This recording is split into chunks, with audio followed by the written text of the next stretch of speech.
When chiropractor Neki Patel first came to New Zealand 15 years ago, as the first Indian to settle in Queenstown, he had little idea that he'd offer more than just a healing hand. I arrived just on a whim, and I flew in, and I remember the blue water and just how amazingly beautiful it was. And something just, like a lot of people that come to Queenstown, they just go, God, this is the place for me. So I just sacrificed everything and moved out here. Living in New Zealand's adventure capital perfectly suited Neki's enthusiasm for fitness and sport. He is integrated into Queenstown so well that today this dynamic sports fanatic sponsors the local soccer team, treats the Australian PGA, has been on tour with the Commonwealth Games, and has treated the All Blacks through his clinic, Queenstown Chiropractic. Well, over the years, I've managed to wheedle my way through talent. And yeah, you know, modern-day sport means it's about injury prevention, it's about keeping a constant flow of energy. And, you know, when you start getting to 2022, you look back at what you didn't do. And so that's been really, really important. And integrating it with advice from the physios, acupuncturists, masseurs, so that you're looking at that whole person. And not just looking at it as a chiropractor, but just making a good model of treatment and the best advice you can give.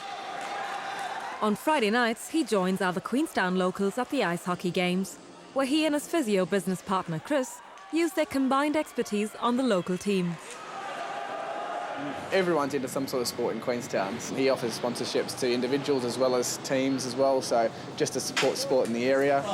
And you're always doing a bit of charity things as well, so all around it, yeah, it's good. Apart from being chiro for broken athletes, Neki is trustee and director of the youth development charity Raleigh International, where he once had the privilege of working with co-trustee Sir Edmund Hillary. Raleigh helps communities in remote parts of countries like Borneo and India. Neki's role as New Zealand director involves recruiting volunteers from New Zealand through stringent selection processes.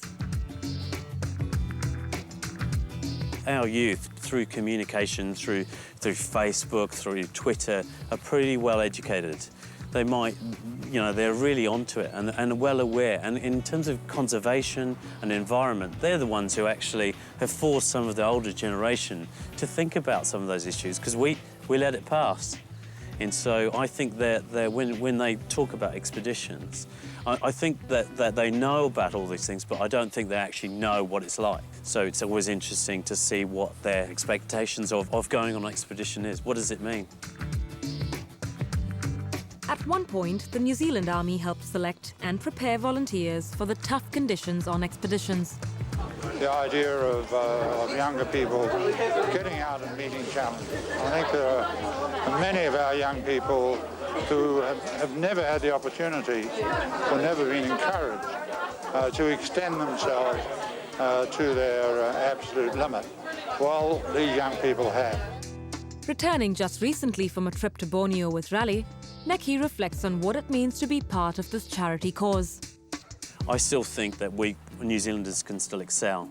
As trustees, we volunteer our time, and we ask people to volunteer their time as well.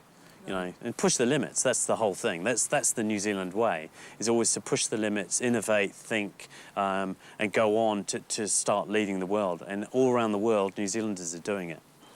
I think it's a natural process. I think if you actually care for people and you watch things and you've got an opportunity to help or assist, be it in your time or whatever, and it's, you know, it's a decision some people don't do.